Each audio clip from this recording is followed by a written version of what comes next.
Let's bring in our headliner. California Congressman Devin Nunes joins us, the ranking member on the House Intelligence Committee. Congressman, thank you for coming on. We're hearing from just about everybody this morning, and it seems tensions are rising. Where do you stand at this moment? Well, I just think I'm just ashamed. I mean, this is just nonsense. I mean, the speaker disinviting the president is totally ridiculous. It should never happen like this. And I think it's just a sign of our times, right? I think if the speaker was to cave, she would probably be ousted by her membership. So she's in a very, very weak position. Even yesterday, for example, there was a bill on the floor where we were only 6 Democrats away. If 6 Democrats would have voted with us, we would have actually won one of the pieces of legislation on the floor yesterday. So she's very weak. She's getting weaker by the day. But I think overall, this is just bad for America, bad for the country. What was that legislation related to that you're describing there? It was actually on an amendment that we put onto their spending bill. So it was about paying federal employees. And so we came 6 votes away from actually winning that amendment and sending a bill to the Senate that would have paid all the federal employees and, of course, built the wall. Wow. Here is Nancy Pelosi from last night. She said this. You come at a time when the government is shut down. Sadly, with this shutdown, the White House is not showing respect for the American people. Respect for the American people. He's talking to a group of mayors in Washington, D.C. What about that? Look, I just think that the speaker is very, very weak. If you look at the number of what I would say extreme left people that are socialists, that are promoting socialism here in Washington, they're the ones running the conference. And so it's not, I don't think she had a choice politically, even if it wasn't what I would say is the right thing for the American people. Well, what we know at this point is that that State of the Union address will not be delivered next Tuesday. It's been put back. American people are watching this all unfold. It's almost hard to believe it at sometimes, Congressman. I mean, yeah. And I think I know the answers, but who's winning in this? Because the American people feel like they're losing out. I'm sure you talk to them on the street like we do. Yeah, I mean, look, I think there's some people that actually wonder whether or not this State of the Union has become too bloated and is just full of politics and not really doesn't, whether or not it achieves something or not. But I think regardless, the President of the United States should have a platform to go out and speak directly to the American people and to the Congress to lay out his priorities.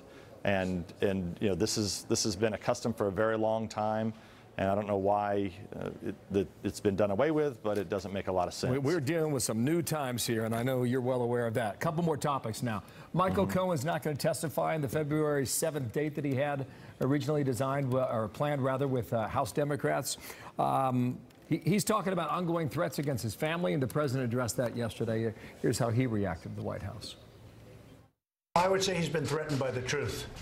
He's only been threatened by the truth. And he doesn't want to do that probably from me or other of his clients.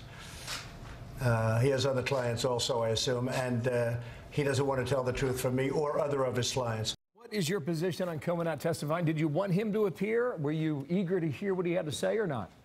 Yeah, this may come as a surprise to both you and the viewers. I actually wanted Cohen to come testify. So his lawyer was out recently talking about how whether or not Cohen knew about the Trump, remember the Trump Tower meeting that everybody talks about, that this is where the Trump people were really willing to collude with the Russians? I actually want to know whether or not that was true. I don't think it was true.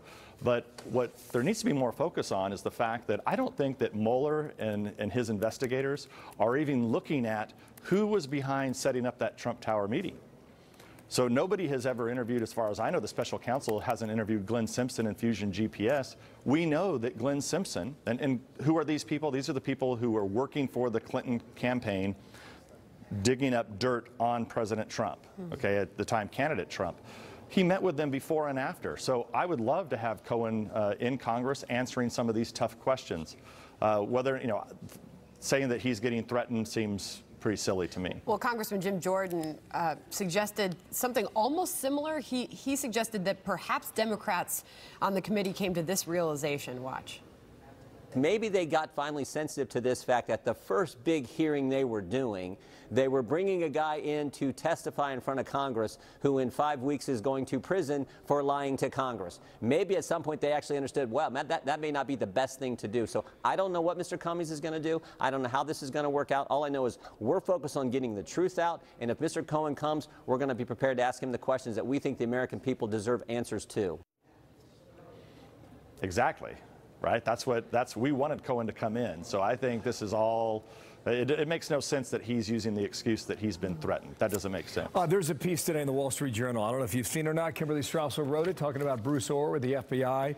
The title is What Bruce Orr Told the FBI. Her first line is, everybody knew. Inside the piece, the Orr testimony is evidence the FBI itself knows how seriously it erred. The FBI has been hiding and twisting facts from the start. The case she makes is that Bruce Orr went to the FBI in the summer of 2016 and said, look, we don't know where this stuff came from. You should look into it. You should check it out. But I can't tell you that it's pure. That's the case she's making, and that everybody in leadership of the FBI knew about it. Does that line up with what you have discovered? Well, yes, and why is this important? I think this is the more important question, Bill. We were told by numerous top officials within the Department of Justice and FBI that they did not know about the dossier until the middle of September, just prior to getting a FISA warrant on Carter Page. We now know that that is totally bogus, totally untrue. In fact, they were given this right at the end of July, right at the 1st of August, and so somebody there has to be held accountable. Not to mention, who was in this meeting? Who did Bruce Orr brief? He briefed 4 people that are on the special counsel. 2 have been fired. 2 are still there. 1 is the actual leader of the special counsel, the deputy to Bob Mueller. So nobody's asking these questions about, are these people conflicted out? They were in the chain of custody. Strausel writes this. Mr. Orr worked for the Justice Department, by the way, when he gave his testimony to Congress back in August. Mr. Orr told this team the information came from the Clinton camp and warned that it was likely biased and certainly unproven, end quote. Exactly. And so that information, so they knew this right at the end of July, right at the 1st of August. They likely knew it even ahead of time, I would guess. But look, I want to make sure people understand this point. This was evidence. So you have 2 people that are currently on the special counsel that were in the chain.